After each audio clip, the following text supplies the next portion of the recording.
Hi, welcome to the Embody Well core form instructional video. Thanks for taking a look. You probably got here through the newsletter. If you didn't, go to embodywell.com and subscribe. Lots of tips and tricks and access to videos like this. So, working on the core, one thing I've noticed in working with clients is that a lot of times they're not starting from the basics and they're not doing the exercises that would most impact them, would most activate the muscles. So let's use the science to our benefit. What you might have seen in the newsletter is there's a couple of sets of muscles that we're going to talk about today that make up your core. The rectus abdominis, your six pack, the internal and external obliques, which basically create the waist, and the transverse abdominis, which wraps all the way around your body, helping to support the spine and really giving you that balance and stability. And then I'm going to add to that the erector spinae, the muscles by the side of the spine that also give your spine support and stability, because those are all critical to you maintaining posture, avoiding injury, and generally being able to recover as well as, maintain your level of performance and strength. So let's start with the six-pack muscles. So the six-pack, or sometimes eight-pack, because there's actually two portions. There's the upper and the lower. Now, the exercise that is deemed to be the most activating for the upper is the crunch, particularly the crunch with the arms overhead. You're creating a much longer lever from your center of gravity. So you can do it with your arms overhead, but please, this is part of the progression. You don't want to do this if you don't have a certain amount of strength. If you're just starting out, go ahead and crush your arms. And I think you don't even need to lift. If you are focusing on inhaling, opening the belly, exhaling, pushing down, and feeling how your hips turn up, your shoulders come off because of the motion, the force that's pushing down here, then you're working this abdominal area. You should feel that intra-abdominal pressure. So again, if you're here, maybe your shoulders come up, maybe they don't. From here, do that 3 sets, 12 times, a couple times a week. You can progress to here. And again, we're working the upper rectus abdominis. So remember, that push in the middle brings you up. You don't pull up, and you're not getting as much activation. Activate. And when you've done that successfully and it feels easy and you feel like your form is there, attach those arms to the head and move that shoulder girdle, arms, head as one.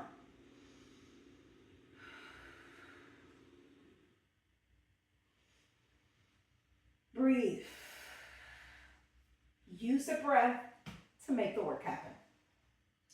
All right, so we're going to move on into the lower abs, because people are always asking about maybe that little pooch that you might have. So for the lower abs, the most activating is going to be a hanging leg raise. But again, I'll show you that at the end. I have to go to a different location. You want to start basic. First, support underneath, right there by your tailbone, so that you're creating a tilt down in the pelvis. So right there at the top of the glutes, legs up. Again, longer, just like here, is going to be more challenging than if you bend a little bit. And what you want to do is, if you bend, you don't want to change the angle in the knees. You want to go ahead and leave it the same. And then you're going to lower down. And again, you only lower as far as you can feel your back. You feel the back, that lower back on the floor. Remember, this is the lower rectus abdominis.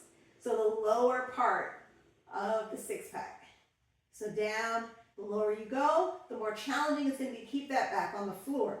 The straighter you go, the more challenging, because the weight is further away from that center of gravity. And make sure, again, same thing, breathe out. On that exertion, breathe out. And so that's what you're going to be doing with the hanging leg raise. So before you progress to hanging, you may want to try a decline bench where you've got a little bit of your torso is coming up, and try that same leg raise, and then go to hanging, which I'll show you after this. So we've done this for the rectus abdominis, top and bottom. So you're here, and then you can go to unsupported at some point as well. And then we got the obliques, right, the side. So what activates those the most? Well, you're going to actually do a dynamic side bridge. So you're bringing your hips up. What do you want to remember as far as form and technique? Stack those hips. Don't let the top hip come forward or back.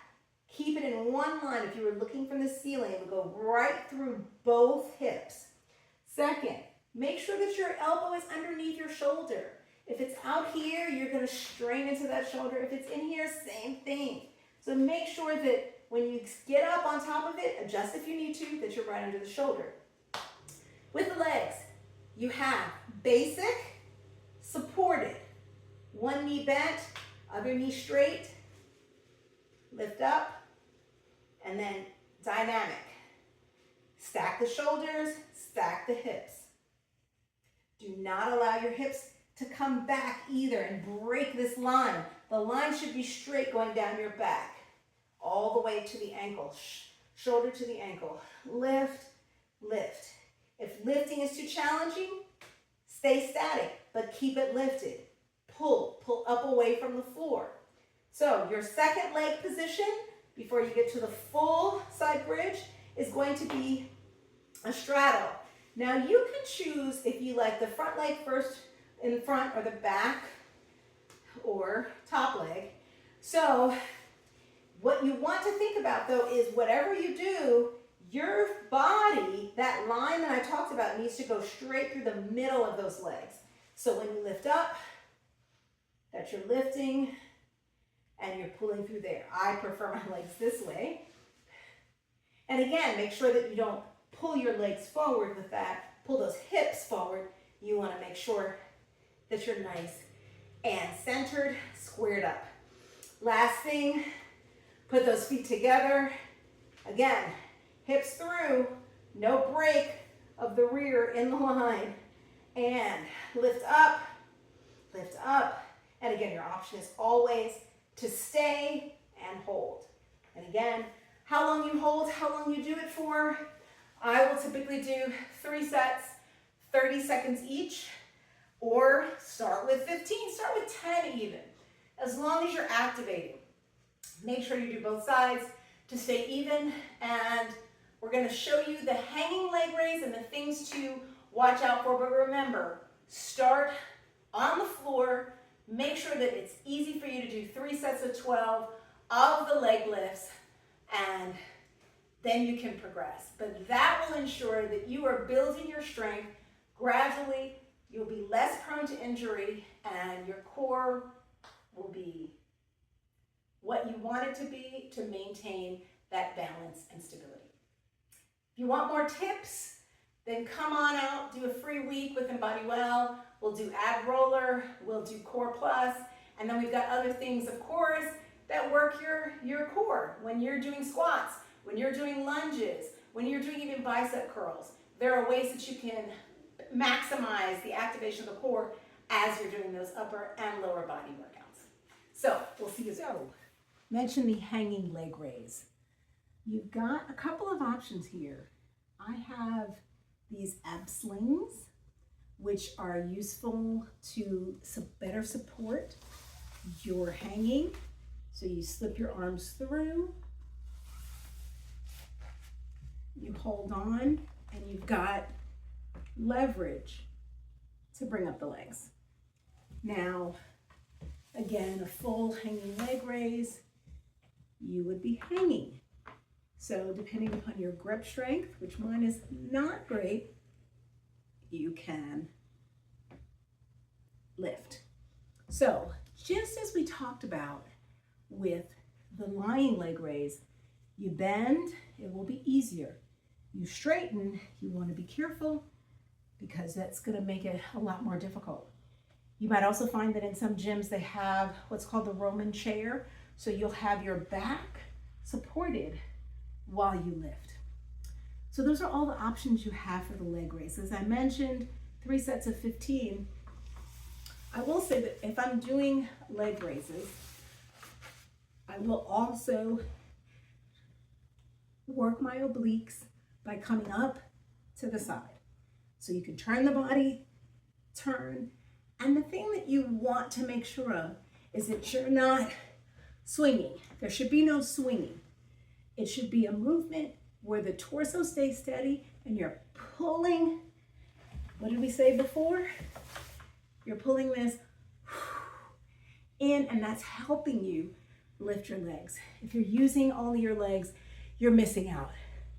So hopefully that made things clear for you. You can always send me a message at Tanya, Tanya, @Embodywell with any questions.